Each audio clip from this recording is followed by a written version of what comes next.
What I'm dealing with is hard because it involves more than just my heart. It involves a lot of little hearts. You know, we have 4 kids, and divorce is never easy. And we're both from divorced families. Fort Worth, Texas. A little girl sings in a school hallway, unaware that a choir teacher named Cynthia Glenn is listening. 2 decades later, that same voice would fill arenas, win a Grammy, launch a talk show, and somehow still not be loud enough to say what was really happening behind closed doors. For years, Kelly Clarkson kept quiet about her marriage.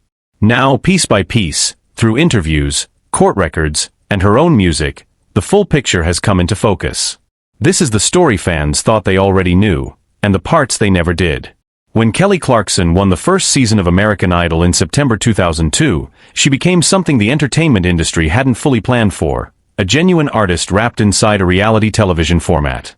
She turned down major labels before the show because she refused to be shaped into a manufactured pop image, and once she won, she used that same stubborn independence to build a catalog that crossed pop, country, R&B, and dance charts. Her debut album, Thankful, sold millions worldwide, and follow-up records like Breakaway cemented her as far more than a one-season television phenomenon. By every public measure, her career was a triumph. Her personal life, for a long time, looked like one too. Kelly first crossed paths with Brandon Blackstock in 2006, during a rehearsal for the Academy of Country Music Awards. He was a talent manager, the son of veteran music executive Narvel Blackstock and stepson of country star Reba McEntire. Their first meeting didn't lead anywhere. It was brief, professional, forgettable. But years later, their paths crossed again, and this time the connection deepened into something romantic. By December 2012, Brandon had proposed. Kelly said yes, and in October 2013, the two were married in Tennessee, blending their families. Brandon already had 2 children from a previous marriage, and soon adding 2 more of their own. Daughter River Rose arrived in 2014, and son Remington Alexander followed in 2016. For years, the public version of the Clarkson-Blackstock marriage was one of warmth and partnership. Kelly spoke often and affectionately about Brandon in interviews, describing a connection unlike anything she'd experienced before. They appeared together at award shows, on red carpets, in family photos that looked from the outside like the picture of a blended family that had actually worked. Brandon, as her manager for a period, was also woven into the business side of her career, a detail that would later complicate the divorce far beyond the usual questions of custody and property. But the story Kelly would later tell, carefully, and only in fragments, was different from the one presented on stage. In June 2020, Kelly filed for divorce, citing irreconcilable differences. It wasn't a decision she arrived at quickly. In interviews given after the split, she described nearly 7 years of trying to hold the marriage together while feeling, in her own words, increasingly alone inside it, as though she were living the life of a single woman without the partnership she thought she'd signed up for. She has said publicly, including in conversations on her own talk show, that balancing a demanding career with motherhood while carrying that emotional weight became its own kind of exhausting.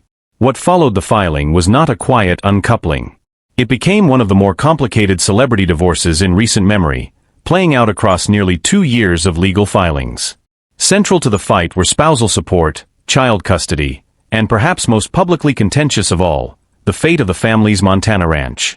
Entertainment outlets including People and Entertainment Tonight tracked the case closely as it moved through the courts, reporting on hearings over custody arrangements and property division that stretched well into 2022. Because Brandon had also served as her manager, the case pulled in questions about commissions and business earnings that go far beyond what most divorces involve, a tangle of personal and professional entanglement that made the proceedings unusually drawn out. In November 2020, a judge granted Kelly primary physical custody of River and Remington. As for the ranch, Brandon sought a claim to part of the property, but the court ultimately ruled it belonged solely to Kelly, tracing back to how the property had been acquired. Court filings later reported by outlets such as Billboard and People indicated Brandon was also ordered to reimburse Kelly for a significant sum tied to expenses on the property, and he was eventually required to vacate it by mid-2022. It was, by any account, a long and expensive unraveling, not just emotionally, but financially and logistically, for a family with 4 children navigating 2 households. During this period, Kelly made another decision that quietly said more than any headline could. In February 2022, she legally changed her name to Kelly Brianne, her given middle name, while continuing to use Kelly Clarkson professionally. She's explained in interviews that the change wasn't really about erasing Blackstock from her identity. It was tied to something older and more personal, her complicated relationship with her biological father, Stephen Michael Clarkson, who left the family when she was 6 years old. That absence, she has said, shaped her long before Brandon ever entered the picture, and it resurfaced in her music again and again, most famously in Piece by Piece, a song that traces both the wound her father left and the way Brandon, for a time, showed her something that felt like the stability she'd never had growing up. That's part of what makes the Kelly Clarkson divorce story more layered than a simple headline about a celebrity marriage ending. It sits on top of an earlier story, a childhood shaped by her parents' divorce when she was 6, siblings separated across different households, a father who stayed largely absent through her adult life despite her attempts to reconnect, and a pattern she has openly acknowledged trying to understand in herself. She's spoken about eventually accepting that she would likely never get closure with her father. Instead, she funneled that grief into songwriting, and later into her 10th studio album Chemistry, released in June 2023, a project critics broadly agreed was among her most emotionally honest work, tracing the arc of falling in love, watching it fracture, and slowly rebuilding afterward. Even amid the sadness, Kelly's public persona never fully lost its edge of dry humor. In a Christmas-themed visual for her holiday music, she displayed 4 stockings, 1 for herself, 2 for her children, and a 4th labeled simply Nope, a small self-aware acknowledgement of Brandon's absence from the family unit that once included him. It wasn't bitterness exactly. It read more like someone learning to hold both grief and humor in the same hand, which is, in its own way, a kind of honesty many public figures never allow themselves. In 2023, Kelly relocated with her children to New York City to film the 5th season of The Kelly Clarkson Show, a move she's described as more than a professional shift, a genuine fresh start for her family.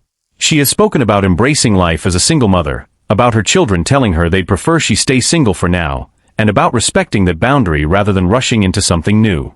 Instead, she has focused her public energy on stability for River and Remington, describing emotional honesty and open communication as her top priorities during the transition. Her talk show, meanwhile, kept thriving, built in large part on the same candor she brought to discussing her own struggles. Audiences responded not because she performed strength, but because she was willing to show the effort it took to find it. What's notable, looking back across interviews Kelly has given to outlets like Rolling Stone, Billboard, and in candid moments on her own show, is what she hasn't said. She has never gone scorched earth about Brandon Blackstock in public. She's acknowledged the marriage was painful, that the divorce tore her apart emotionally, and that the version of partnership she'd hoped for didn't match the reality she was living. But she has largely avoided detailed public accusations, choosing instead to let court filings, her music, and carefully worded interview answers tell the story at her own pace. That restraint, in an industry that often rewards oversharing, is arguably one of the more revealing things about who Kelly Clarkson actually is. Brandon Blackstock, for his part, has remained almost entirely out of the public eye since the divorce was finalized, rarely commenting publicly on the marriage or its end. That imbalance, one former spouse building a media empire in full view, the other retreating from it, has only added to public curiosity about what really happened, even as Kelly's own comments have made clear that closure for her was never about telling the world every detail. It was about protecting her children, protecting herself, and slowly finding her footing again. What emerges from piecing all of this together isn't a single shocking confession. It's something quieter and in some ways more honest. A woman who built her career on being unfiltered in her music while remaining deliberately measured about her marriage in public, who turned a childhood wound and an adult heartbreak into some of the most respected work of her career, and who chose, again and again, to prioritize her children over public vindication. Kelly Clarkson didn't need a single explosive interview to reveal what happened with Brandon Blackstock. She told it the way she's always told her hardest stories, through years of small, deliberate honesty, one song and one quiet admission at a time. And maybe that's the real revelation, not a secret finally spoken aloud, but a woman who was honest all along, just on her own terms in her own time. What she has shown more than anything else is that rebuilding a life after heartbreak doesn't require a dramatic unveiling. It requires showing up day after day, for the people who are still counting on you, and that, in the end, may be the most powerful story she's ever told.